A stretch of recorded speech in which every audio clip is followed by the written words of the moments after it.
All right, let's talk renewable energy now, and let's talk about the Sunrise Spectrum Initiative, which is to provide clean energy and improve cook stove to underserved communities in northern Ghana.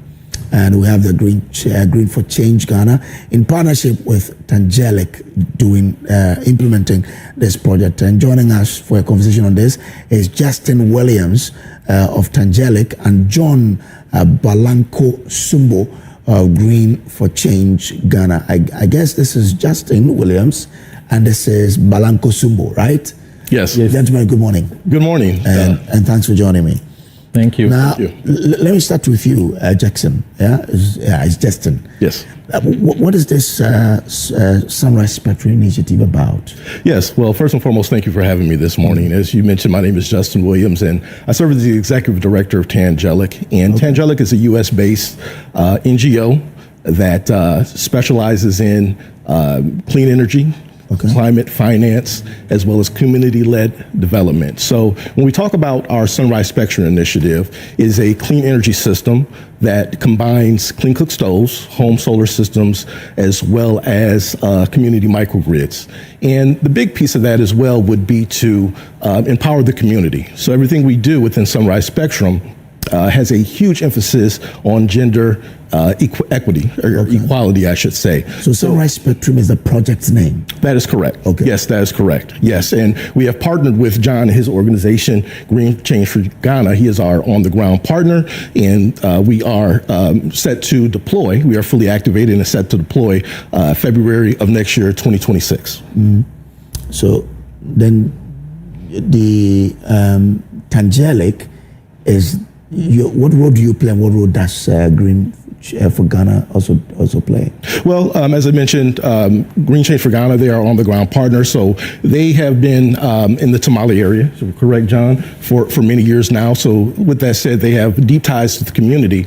And Tangelic, we are the full design team. So we have spent the last year engineering our Sunrise Spectrum and putting things in motion to deploy next year. So why is this so important for Ghana now? Yes, so my name is John Balankoo Sumbo, as you've already mentioned, and Director for Green for Change Ghana.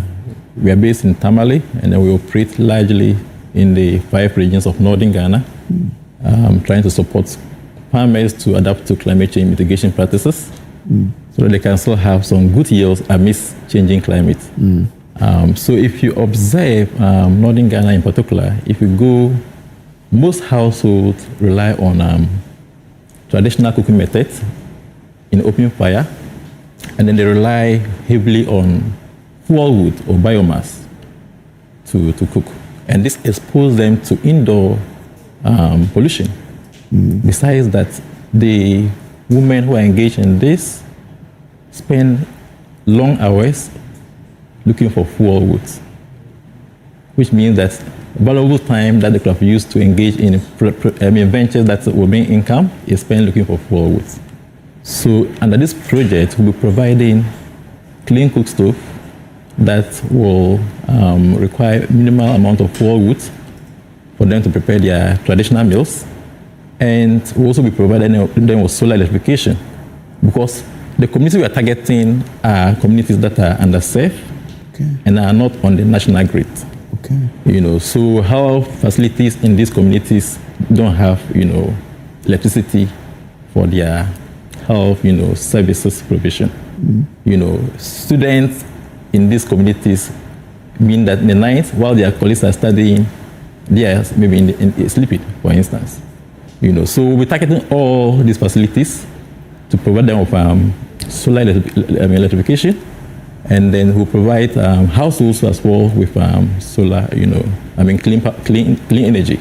So for the first phase, we'll be targeting some 95 households in northern Ghana, and starting in February next year.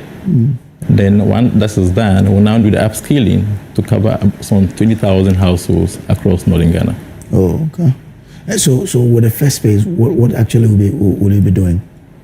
So currently, we're in Accra to do some high-level stakeholder engagement to see how we can align the interventions to government priority areas So we're meeting the Ministry of Energy and Green Transition, we're meeting EPA, the Ministry of Climate Change and then Sustainability, and other, government institutions, including Energy Commission. Then, once we are done with that, we will now do the community entry and sensitization. The target communities will be engaging and try to meet the chiefs and then the traditional leaders or opinion leaders to introduce intervention to them and get their cooperation and support in the implementation process. And then we'll also be registering the household who will be interested in enrolling or subscribing to the intervention. And there, we'll now do the procurement and then installation of the solar, panels and then systems, including the distribution of the clean cook stove to the communities. But the idea is I want to, distribute cook stove that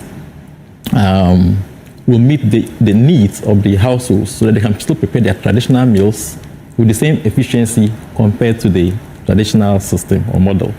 But if you get a cook stove, that takes maybe a longer period to prepare the meals, that would take maybe a lesser period of time. Definitely, it will affect the adoption of the system we are introducing. So we are trying to do it to align with the context, local context, to ensure that adoption is improved. And also we'll be training local technicians or artisans so that when these cook stoves or solar system break down, they can fix them or repair them, sort of calling Green for Change or Tangelic to come in to do the maintenance for them. And all this is to ensure sustainability of the usage of these systems we are providing. Okay. Yeah, Jesston, who will be financing this project?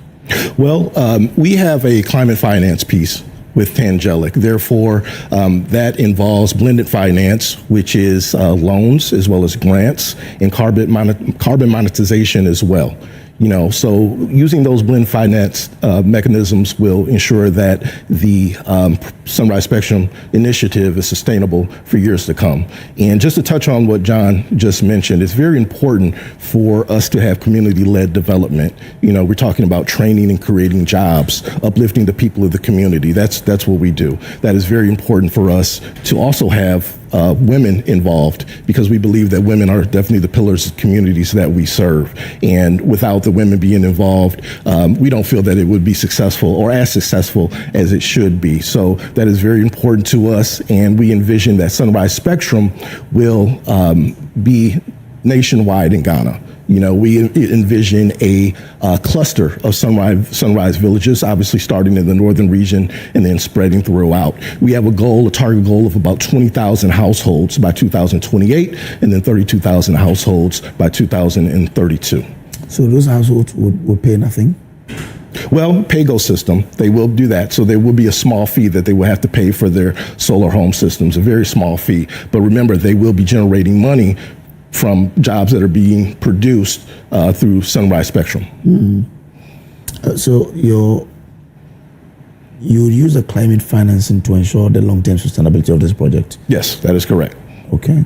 None other avenue? No, that is the only avenue that's necessary. So we're talking about, loans, constellation loans, as well as grants, and money will grow.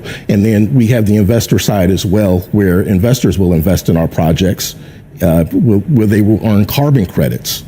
Okay, and so we'll funnel through the carbon credits, et cetera, to produce even more home solar systems and clean cook stoves for the communities that we serve. So these loans, they are not what you'll be giving to the beneficiaries. Loans to you, the implementing partners, you mean? Yeah, loans that go directly to supporting Sunrise Spectrum. Okay. Yes. So it's not as if you're going to give loans to the beneficiaries. Right, that is correct. No loans to beneficiaries, but rather, and loans is a smaller part. Our main focus would be the carbon monetization, where the carbon credits come in to fund the projects. That is correct. Okay. All right. Sumbo, yeah? Yes. That's Sumbo. Now, what message do you have for Ghanaians, development partners, and donor partners by Sunrise Spectrum? It's a game changer, initiative, and the beneficial communities we are engaging currently, the interest is very high for this intervention. When we did the initial, scoping and then field visit, they were very enthusiastic and interested in seeing the rollout.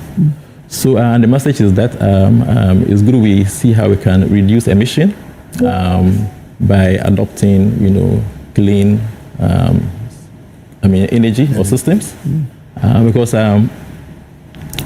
the more we transition to the use of clean system, we are cutting down on emission and black carbon emission in particular, and it will contribute to climate change mitigation and make our environment more beautiful to stay in, or more conducive to live in. And we invite development partners, donor agencies to support this initiative, so that we can reduce energy poverty, and also save time for women in particular, and then young girls that spend hours looking for fuel wood for their daily household needs. Okay. Jesston, I didn't ask you, are there any criteria that potential beneficiaries have to fulfill before? Who is a beneficiary? The beneficiaries would be the people of the communities that we serve. Am I understanding your question? Yes. But are there no criteria that those members have to fulfill? Oh, no, okay. Not at all. No criteria. I was here last year and met with John and went into the communities in northern Ghana. Beautiful people, and had great conversations with them. And there are absolutely no criteria, essentially, that they have to fulfill. In those communities that we will serve, I believe it's about roughly 45% of the communities are without power. So we identified a need, and we are here to provide a solution for them. Okay, all right. Thank you very much. Thank you. So Jesston Williams is the CEO of Tangelic, right? Executive Director. Executive Director of Tangelic. And John Balankoo Sumbo is with Green for Change Ghana. Guys, thank you very much. Thank you.